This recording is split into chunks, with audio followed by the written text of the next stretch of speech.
शांति।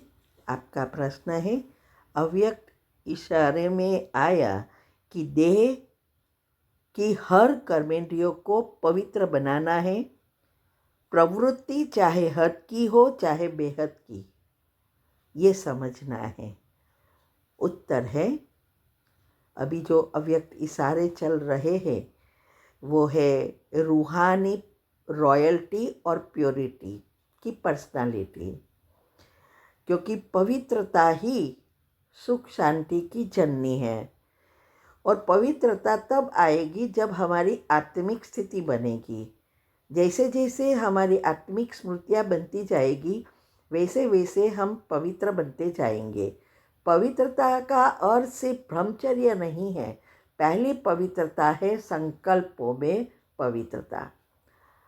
तो इसीलिए हमारी जो देह है 5 तत्वों से बना है। पहले तो वो उसके ये प्रवृत्ति का अर्थ क्या है? परवृत्ति। हम जो चीज़ हमारी नहीं है वो है प्रवृत्ति। तो पहले हमारे देह का, वो देह भी आत्मा का इंस्ट्रूमेंट है। तो पहले हमें पवित्र बनाना है हमारी देह की एक एक कर्मेंद्रियों को। अगर हमें कर्मेंद्रियों को पवित्र बनाना है तो उसके लिए जरूरी है हमारे विचारों को बदलना, मन को बदलना, जिससे हमारे जो आत्मा ज्ञान है या आत्मा के गुण हैं वो एक्टिव होते हैं। और इसीलिए परमात्मा ने आके हमें सिखाया कि अगर हमें जीवन में सुख शांति चाहिए, सफलता चाहिए, तो पहले हमारे मन को पवित्र बनाना है आत्मज्ञान से। जितना जितना हम आत्मिक स्मृति बनाएंगे उतनी हमारे गुण एक्टिव होंगे। हमारे साते चक्र के लेयर्स बदलते जाएंगे, नेगेटिव से पॉजिटिव बनते जाएंगे और ये धीरे धीरे हमारी 5 इंद्रियां हमारे वश में होंगी, शीतल बन जाएगी। तब कर्मेंद्रियां भी शीतल होगी। इसीलिए ये जो है, जितना जितना हम पॉजिटिव बनते जाते हैं, मन और बुद्धि दोनों शुद्ध बनती है और हमारी एकाग्रता बढ़ती है।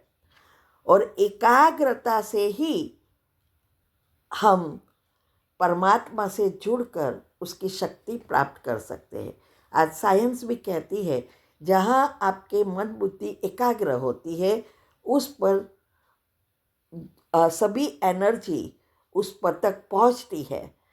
अगर आप सोच रहे हैं आ रहा है तो वो नज़दीक आएगा। अगर किसी को दे रहे हैं तो वो उस जगह पे जाना शुरू होगा। तो ज़रूरत है हमारी मन और बुद्धि को एकाग्र करना। इसीलिए कहा कि चाहे वो देह की प्रवृत्ति है चाहे वो बेहद की है, कोई भी चीज़ है, जो चीज़ इस आँखों से दिखाई दे रही है वो प्रवृत्ति है, दूसरों की है, 5 तत्वों की देन है। इसीलिए कहा तो इसके लिए अपने जो शरीर रूपी घर है उसको साफ करना है। अर्थात जो बुद्धि, हमारा तीसरा नेत्र को जागरूक करना है। तो हमारी बुद्धि रूपी आँख जितनी जितनी खुलेगी, बुद्धि शुद्ध पवित्र बनेगी, उतनी उतनी हमारे गुण भी एक्टिव होंगे। तो हमारे बोल में रूहानियत आएगी, नयनों में भी रूहानियत, कोई भी विकार की अनुभूति नहीं होगी। इसीलिए कहा कि अगर हमारे संकल्पों की परिवर्तन हुआ तो बुद्धि और मुख दोनों पवित्र बना। इसीलिए कहा जो ऐसा पुरुषार्थ करते हैं वही महान है। इसीलिए अभी जो वेबिनार चल रहे हैं बहुत महत्व के राज भरे हैं। जिसको भी आगे बढ़ना है वो ज़रूर अटेंड करे। एक वीक में 3 बार है।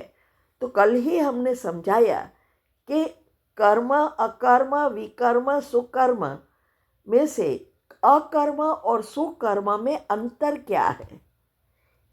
तो ये यहाँ ही ये होता है, जो सुकर्म करता है वही महान आत्मा, पूज्य आत्मा, देवात्मा बन सकती है।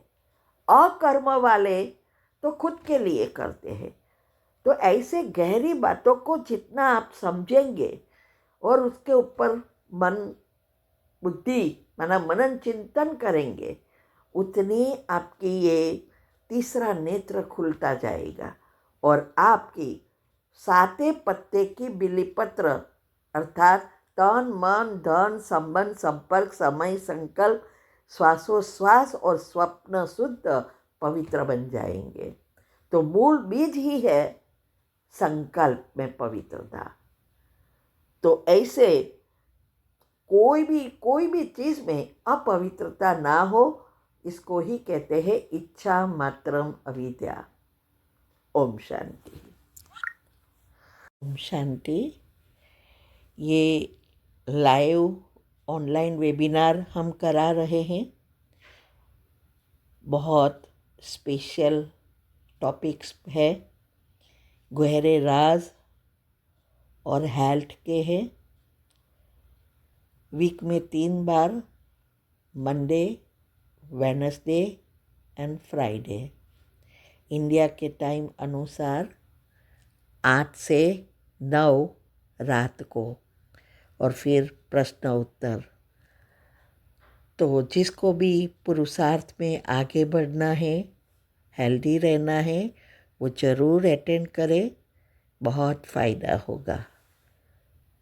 और उसकी लिंक आपको मिल जाएगी। आप हमें व्हाट्सएप पर टेक्स्ट कर सकते हैं, तो हम ग्रुप लिंक भेजेंगे जहां आपको हर वीक की लिंक मिलेगी। ठीक है। ओम शांति।